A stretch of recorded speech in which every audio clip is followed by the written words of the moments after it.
Olá, igreja, que alegria estar conectado com você no dia de hoje. Realmente eu estou cheio de expectativa para aquilo que Deus vai falar aos nossos corações. Eu acredito que Deus falou ao meu coração e eu não posso esperar de poder trazer essa mensagem. Realmente estou muito empolgado e espero que todos possam receber essa palavra. Se você é novo a essa experiência, saiba que Deus se agrada em falar com cada um de nós. E hoje a gente vai poder ter um encontro com Deus, um encontro com Jesus. Quantos aí me dizem amém? O título dessa mensagem é Uma Vida de Alta Capacidade. Sabe, Jesus nos falou que Ele veio para nos dar uma vida abundante, uma vida ampla, uma vida que satisfaz, uma vida completa. E essa promessa não é para os dias perfeitos, essa promessa também é para aqueles que estão vivendo numa pandemia, é para aqueles que estão vivendo desafios. Todos nós podemos receber essa vida de Jesus. E a gente vai poder entender um pouco mais sobre isso. Eu gostaria que a gente lesse uma passagem, uma parte das Escrituras que está em Mateus, capítulo 14, do verso 14 ao 25. Aqui é uma história super conhecida, onde Jesus alimenta uma multidão, Ele faz um milagre. E a gente vai poder aprender, assim como os discípulos aprenderam naquele momento, eu creio que nós todos vamos aprender com essa história. Começando então no verso 14 em diante, diz assim: Quando Jesus saiu do barco, viu uma grande multidão e teve compaixão dela, e curou os enfermos. Ao entardecer, os discípulos foram até ele e disseram: Este lugar é isolado e já está ficando tarde. Mande as multidões embora, para que possam ir aos povoados comprar comida. Os discípulos aqui falando para Jesus o que ele deveria fazer. Que audácia, né, gente? Não há necessidade, disse Jesus. Providenciem vocês, pois, mesmos alimentos para elas. Eles responderam: temos apenas 5 pães e 2 peixes. E a gente sabe aqui que esses 5 pães e 2 peixes não eram nem deles, eram de um menino que estava ali na multidão. Tragam para cá, disse ele. Em seguida mandou o povo sentar-se na grama, tomou os 5 pães e os 2 peixes, olhou para o céu e os abençoou. Então partiu os pães em pedaços e os entregou aos seus discípulos, que distribuíram às multidões. Todos comeram à vontade, e os discípulos recolheram 12 cestos com as sobras. Os que comeram foram cerca de 5.000 homens, sem contar mulheres e crianças. Logo em seguida, Jesus insistiu com os seus discípulos que voltassem ao barco e atravessassem até o outro lado do mar, enquanto ele despedia as multidões. Depois de mandá-las para casa, Jesus subiu sozinho ao monte a fim de orar. Quando anoiteceu, ele ainda estava ali, sozinho. Enquanto isso, os discípulos, distantes da terra firme, lutavam contra as ondas, pois um vento forte havia se levantado.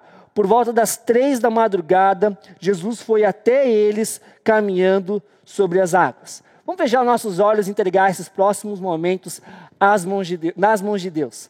Paizinho querido, obrigado pelo privilégio que é poder escutar a Tua palavra. Obrigado porque Tu se agrada, Deus, em falar com cada um de nós. E hoje eu peço, Senhor, para que Tu venha usar a minha vida, para que a palavra venha trazer renovo às pessoas, venha trazer perspectiva correta, venha nos colocar no caminho que Tu tem para nós, Senhor.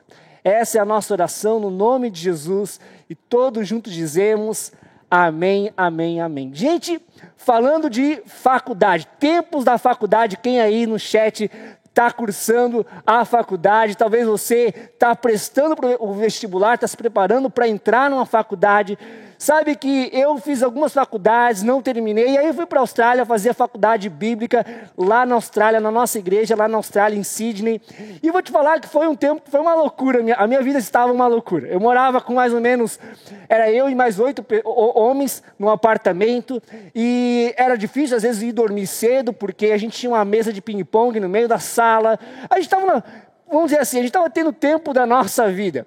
Só que o problema é que eu tinha um trabalho que começava de madrugada. Eu tinha que acordar por volta da 1h30 para sair, para ir para o meu trabalho, onde eu limpava uma faculdade estadual do estado onde Sydney está. E, gente, eu vou te falar que eu ia muitas vezes cansado, e aí eu fui, enfim, ia lá, trabalhava até umas 6h30 da manhã.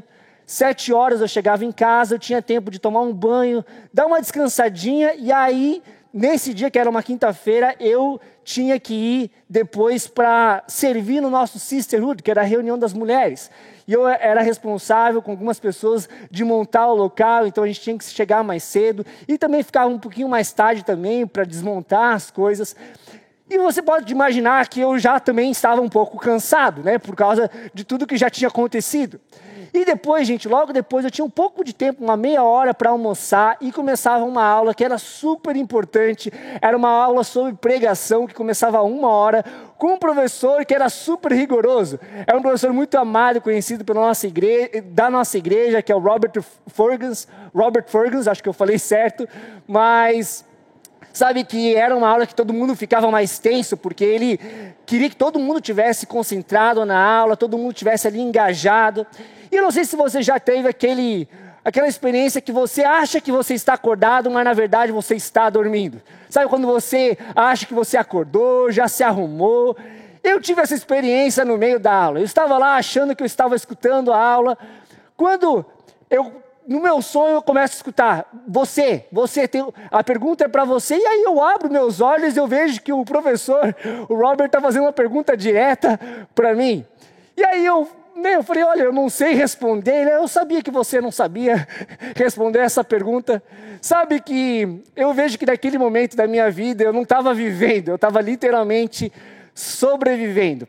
Talvez essa é a experiência de muitos nesse período, onde a gente esteja literalmente sobrevivendo, não somente fisicamente, mas talvez emocionalmente, talvez espiritualmente, talvez realmente a gente esteja passando um dia atrás do outro, mas não vivendo plenamente, literalmente sobrevivendo. Sabe, quando a gente começa a entender o contexto desse momento para os discípulos, eles tinham acabado de voltar de uma viagem missionária, eles também estavam fazendo, vamos dizer assim, a faculdade deles com Jesus, eles estavam sendo treinados por Jesus, e nesse momento eles voltam numa viagem onde Deus usou eles para curar pessoas, Jesus deu autoridade para os discípulos para fazer grandes coisas, para pregar as boas novas. Os discípulos voltam super empolgados, quando voltam ficam sabendo também da morte de alguém que era querido por eles, que era João Batista, e aí Jesus decide pegar os discípulos e ir para um lugar isolado. Só que o que acontece é que a multidão começa a seguir o barco, e aí Jesus, como a gente leu, Jesus decide parar o barco, e a multidão cura todas as pessoas ali, e também depois faz esse milagre. Só que os discípulos, eles estão já no limite deles, ao ponto de falar para Jesus, olha, faz alguma coisa, fala para essas pessoas irem, porque a gente não tem o que dar para essas pessoas, está ficando tarde. E eu creio que Jesus fala algumas coisas para os discípulos, ensina algumas coisas para os discípulos que eu creio que Ele quer nos ensinar e também nos inspirar. E a primeira coisa que eu creio que Deus quer comunicar a nós, e Jesus ali comunicou aos discípulos, é: não vivam no seu limite. Sabe, muitas vezes a gente vive no nosso limite. Jesus não estava no limite dele, tanto que ele teve espaço para poder parar o barco e ali poder suprir as necessidades das pessoas. Ao contrário dos discípulos, eles estavam vivendo no limite deles. Muitas vezes nós podemos viver assim no nosso dia a dia, no nosso limite. A gente vive numa sociedade que é bonito falar que a gente está na correria.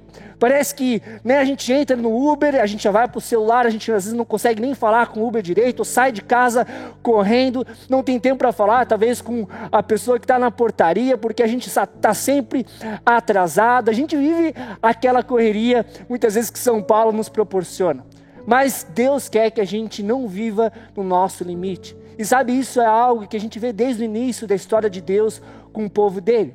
Olha o que lindo que diz em Deuteronômios, capítulo 24, do verso 20 ao 21, diz assim: quando sacudirem as azeitonas de suas oliveiras, não passem pelos mesmos ramos 2 vezes.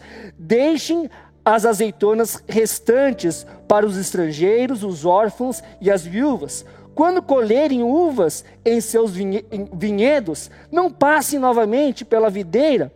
Deixem as uvas restantes para os estrangeiros, os órfãos e as viúvas.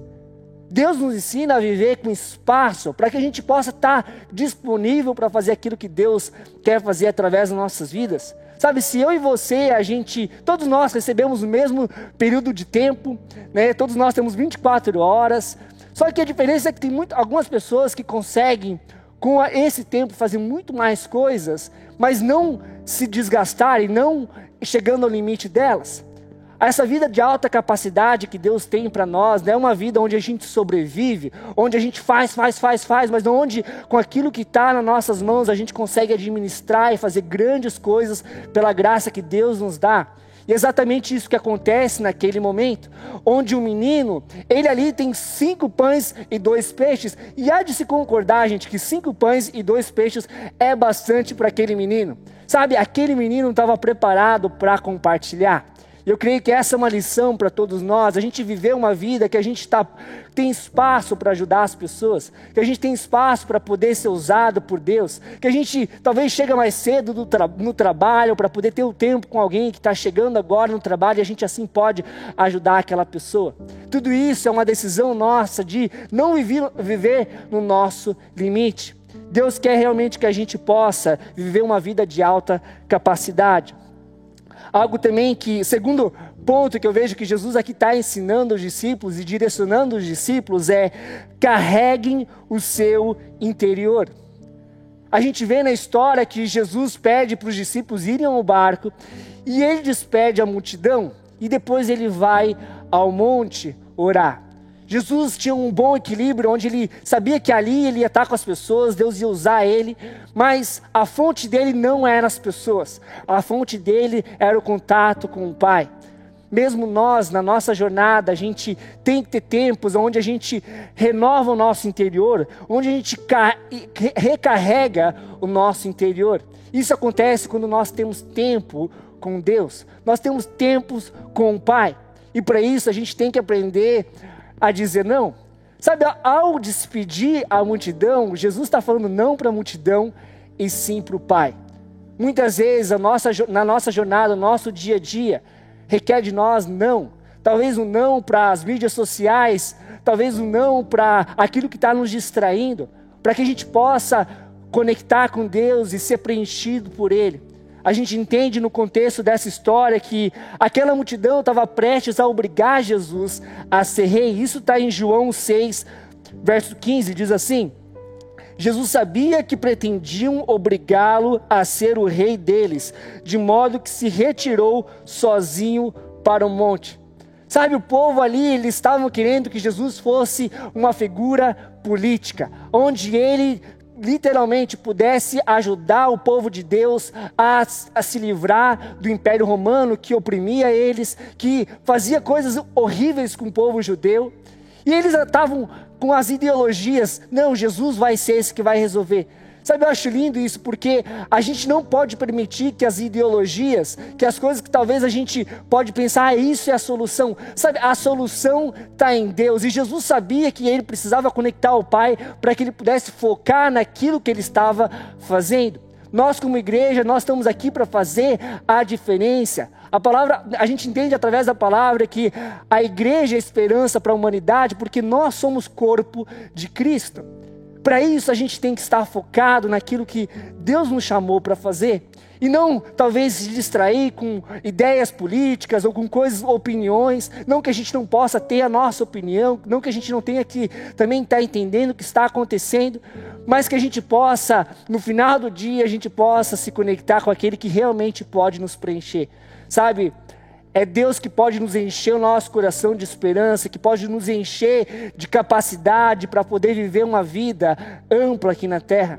Não é a política, não é talvez as pessoas que nos elogiam, ou talvez as pessoas que ficam impactadas por aquilo que Deus está fazendo através das nossas vidas. Jesus ali fez um grande milagre, onde as pessoas todas começaram a exaltar a Deus, a reconhecer Jesus como aquele enviado por Deus, mas ele não permitiu que essas coisas distraíssem ele. Ele despediu a multidão, ele falou para os discípulos: olha, agora vocês vão, eu vou despedir essa multidão e eu vou conectar com o Pai. Mas algo lindo que acontece também é que Jesus tem um encontro com os discípulos na madrugada. Eu acho lindo porque a Bíblia faz questão de falar que era mais ou menos 3 da manhã. Eu não sei se você já ouviu isso, mas tem gente que fala, olha, eu gosto de buscar a Deus na madrugada porque parece que Deus está mais disponível, né? Tem menos orações de madrugada. Eu acredito que é totalmente ao contrário, nós estamos mais disponíveis. Deus sempre está presente. Só que nós estamos ali sem distrações, talvez na madrugada as mensagens do WhatsApp não vêm tanto, e assim a gente pode focar em Deus. Eu gostaria de fazer uma pergunta sincera, mas você pode responder no seu tempo. Qual foi a última vez que você acordou de madrugada para buscar a Deus? Qual foi a vez que você tirou as distrações para ter um tempo de intimidade com Ele? Porque é isso que vai recarregar o teu interior. É isso que vai fazer você não sobreviver, mas viver uma vida ampla. É isso que Deus tem para cada um de nós. Sabe, Jesus falou a nós, venham a todos que estão cansados e sobrecarregados e eu te darei descanso. A palavra em Tiago também 4 fala, olha, se aproximem de Deus, Ele se aproximará de você. Sabe que tudo que a gente precisa fazer é tirar tempos com Deus, e é isso que vai fazer com que a gente comece a viver a vida que Ele tem para nós. Sabe, essa vida que a gente sobrevive, que a gente talvez fica exausto, nos impede de ver quem Deus é e ver aquilo que Ele está fazendo. Os discípulos, eles não estavam mais percebendo que eles estavam com Jesus, porque eles tiveram a audácia de falar a Jesus aquilo que Ele deveria estar fazendo. Eles parecem que esqueceram que Jesus é aquele que cura milhares de pessoas, aquilo que pode fazer um milagre, pode ressuscitar pessoas que estavam mortas. E ali eles estão com Jesus, mas ali eles lidam com Jesus não como Jesus que é Deus em carne, mas com Jesus humano. Olha, Jesus, fala para eles simplesmente irem para a casa deles. E é isso que acontece quando eu e você estamos vivendo essa vida, sobrevivendo, onde a gente está vivendo a nossa vida no nosso limite. A gente começa a esquecer do poder que Deus tem nas nossas vidas, a esquecer aquilo que Ele pode fazer nas nossas vidas e aquilo que Ele está fazendo nas nossas vidas e através das nossas vidas. Talvez é o momento de você tomar um tempo de começar a jejuar. Jejuar é dizer não para algumas coisas, para você poder conectar com Deus de uma maneira especial. Talvez é literalmente você desligar o seu telefone por alguns momentos e poder conectar com Deus. A terceira coisa que eu creio que Jesus fala aos discípulos, e eu creio que Ele quer falar conosco hoje, é avancemos com aquilo que foi iniciado. Sabe, em Mateus 14, verso 34, 36, a gente entende o que aconteceu depois. Olha o que diz. Depois de atravessarem o mar, chegaram a Genezaré. Ali Jesus já entrou no barco, né? Aconteceu aquilo que Pedro andou na água, Jesus já está com eles no barco. E eles chegam no outro lado que Jesus falou que era para eles irem. E aí diz assim, quando o povo reconheceu Jesus, a notícia de sua chegada se espalhou rapidamente por toda a região e trouxeram os enfermos para que fossem curados. Suplicavam que ele deixasse os enfermos apenas tocar na borda do seu manto e todos que tocavam eram curados. Gente, Jesus continua aquilo que tinha iniciado. Sabe que eu creio que a palavra para nós hoje é que Deus continua fazendo algo impactante, algo incrível nas nossas vidas. A gente teve o privilégio de escutar da parte de Deus através do nosso pastor Brian nesse ano, crendo que esse ano vai ser um ano de resgate, um ano de restauração, um ano de reconstrução. Eu posso dizer, Deus continua reconstruindo, Deus continua salvando, Deus continua resgatando. Ele quer que nós nos envolvemos nisso, para que a gente possa, talvez, coisas que a gente começou no ano, que talvez a gente começou tão bem, lendo a Bíblia, começamos a colocar essa palavra em prática nas nossas vidas, vendo coisas acontecendo, sabe? Deus quer falar a nós hoje, olha, eu quero continuar aquilo que eu iniciei na vida de vocês, eu quero que vocês continuem fazendo aquilo que foi iniciado, sabe, há mais para nós como igreja, há mais para a sua vida. Deus quer fazer grandes coisas, a gente está quase no meio do ano, e Deus quer nos falar que o próximo meio do ano que está por vir, Deus tem grandes coisas para fazer, Deus tem grandes coisas para reconstruir, Deus tem grandes coisas para restaurar, e Ele quer que a gente esteja atento, que a gente esteja envolvido, que a gente esteja com Ele nisso que Ele está fazendo. Uma história que me impacta bastante, que tem tudo a ver com isso que a gente está aprendendo hoje, é a história do bom samaritano. Jesus é questionado sobre, né, quem que é o próximo quando se trata de amar o próximo. E Jesus conta uma história do bom samaritano, e essa história, resumidamente, é mais ou menos assim. Tem um rapaz que é um judeu que está à beira da morte, vem dois religiosos, dois líderes, pessoas que seriam as mais esperadas para fazer algo com aquela situação, mas na história essas duas pessoas, elas passam por aquela pessoa que está ali à beira da morte, ferida, que foi, né, por ladrões, foi roubada e foi, que ali bateram naquela pessoa, e eles, ao invés de ajudar, eles simplesmente passam. Mas o bom samaritano não, o bom samaritano ele para, ele limpa as feridas. A palavra fala, a história fala que ele leva esse rapaz que estava quase morrendo por um aposento. Ali ele paga, né, ele fica naquela noite com aquele rapaz. No outro dia ele sai e diz para aquele aposento, fala, olha, tudo que acontecer aqui com essas pessoas, né, com essa pessoa, tudo que você precisar gastar, se não der essas moedas que eu estou te dando, eu vou te pagar quando eu voltar. É linda essa história porque o bom samaritano é um exemplo de alguém que vive alta capacidade, uma vida de alta capacidade. Sabe, ele tinha recursos ali para poder limpar aquela ferida. Ele tinha também como deixar aquela pessoa num aposento. Ele também, a gente vê que ele estava indo a um destino, ele estava indo a um lugar. Então ele teve que também reajustar a agenda dele, mas ele estava ok de parar e poder ajudar aquela pessoa.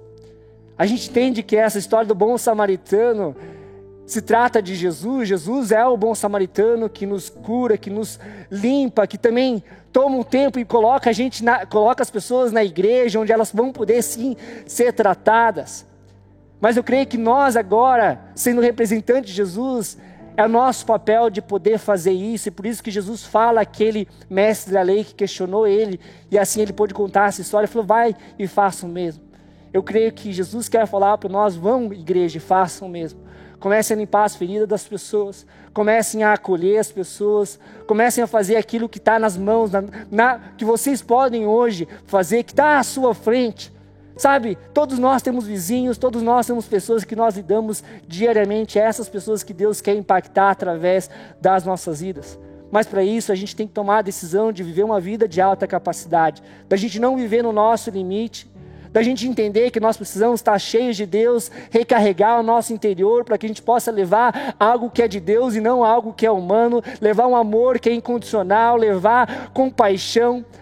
O bom samaritano fala que ele teve compaixão, assim como Jesus teve compaixão daquela multidão. Sabe, Deus quer gerar isso nos nossos corações. Deus quer que realmente a gente possa ter o coração dele. Eu acho lindo que Jesus falou, e a gente vê isso em João 14, no verso 12, Jesus falou, olha, vocês farão as obras que eu fiz e ainda maiores. Deus tem grandes planos para cada um de nós, e Deus quer fazer grandes coisas através das nossas vidas. Eu creio que naquele dia os discípulos puderam aprender essa lição. Eu não acho que é por acaso que sobraram 12 cestos. Gente, eram 12 discípulos e sobraram 12 cestos. Ali Jesus estava ensinando eles, olha, não vivam no seu limite. Tenham a mais para vocês poderem ajudar as pessoas. A palavra fala que todos ali comeram, então os discípulos também comeram, Jesus também comeu, mas sobraram 12 cestos. Sabe, Deus quer que nós vivemos uma vida onde a gente tem espaço para o agir de Deus. Que a gente não viva no nosso limite, que a gente possa sim estar preparado para fazer grandes coisas que Deus tem para que nós façamos na nossa sociedade, na nossa família. E eu gostaria de terminar com uma passagem que está em Filipenses, capítulo 3, do verso 12 ao 16. E eu queria fazer dessas palavras, que sejam nossas palavras também. Se você quiser ler aí em voz alta, no seu tempo também, ou comigo, eu queria te convidar a colocar atenção nessa passagem. Olha que lindo que diz. Mas estou a caminho, prosseguindo para Cristo, que me alcançou de uma forma impressionante. Amigos, não me entendam mal. Não me considero um especialista num assunto, mas olhando para o alvo, para onde Deus nos chama, para Jesus, estou correndo e não volto atrás. Assim, os interessados em tudo que Deus tem para nós devem se manter focados no alvo. Se algum de vocês tem outra coisa em mente, algo menos que um compromisso total, Deus vai clarear a vista embaçada de vocês. Eu creio que Deus está falando isso para pessoas hoje. Deus vai clarear a vista embaçada de vocês e vocês vão enxergar. Enxergar Jesus, enxergar aquilo que Ele está fazendo, enxergar as possibilidades que estão à sua frente, sabe? Esse é o momento de nós liderarmos, é isso que Jesus traz aos discípulos. Vocês dão alimento, vocês agora lideram. Sabe, igreja, nós somos chamados para liderar, não para ficar como espectadores, reclamando, criticando, mas que nesse momento nós venhamos liderar e fazer com que as pessoas possam receber algo da parte de Deus. E tudo isso acontece quando a gente decide viver uma vida de alta capacidade. Sabe, assim como eu tive que abrir meus olhos lá naquele lugar e naquela aula, eu creio que os olhos de pessoas hoje estão sendo abertos para a gente fazer algumas mudanças para que a gente possa viver essa vida que Deus tem para nós. Deixa eu orar por cada um de nós. Pai querido, obrigado, Jesus. Obrigado pelo privilégio que é poder escutar de Ti, Jesus. Eu oro, Senhor, para que essa palavra venha dar frutos, ó Deus. Que pessoas aqui hoje venham tomar a decisão de receber essa vida que Tu tem para nós. Essa vida de alta capacidade, Senhor, essa vida que não vive no limite, essa vida que está conectada contigo, que anseia uma conexão pessoal, íntima contigo, Senhor, assim a gente pode se encher de Ti, Senhor, e assim nós podemos avançar aquilo que Tu já iniciou nas nossas vidas, que a gente possa ver o Teu reino sendo estabelecido através da nossa igreja, Jesus, pessoas sendo abençoadas, pessoas sendo impactadas, que pessoas que hoje estão conectadas, com pessoas que hoje estão escutando, seja vizinhos, seja pessoas que trabalham com elas, para que essas pessoas sejam impactadas pela vida de cada um de nós. É a nossa oração, no nome de Jesus, e todos juntos dizemos amém, amém, amém. Gente, eu gostaria de terminar dando a oportunidade para pessoas que hoje querem dizer sim para um relacionamento com Deus. Sabe, Deus está disponível para conectar conosco, Ele anseia um relacionamento conosco. A palavra fala que Ele está à porta e bate. Sabe, a gente simplesmente tem que abrir o nosso coração e convidar Ele a entrar. E eu gostaria de dar o privilégio a pessoas hoje, talvez pela primeira vez, se você quer iniciar um relacionamento com Deus, colocar sua confiança em Jesus, ou talvez você andou com Deus e você se vê longe dEle, hoje você quer voltar ao relacionamento com Ele.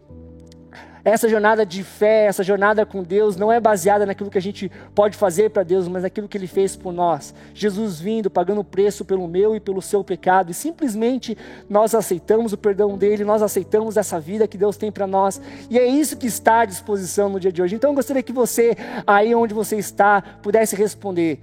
E aí a gente vai orar juntos, todos nós como igreja vamos fazer essa oração. Então eu te peço, se você tomou essa decisão hoje, que você repita essas palavras depois de mim. Nós como família de fé vamos também repetir essas palavras te apoiando nessa decisão.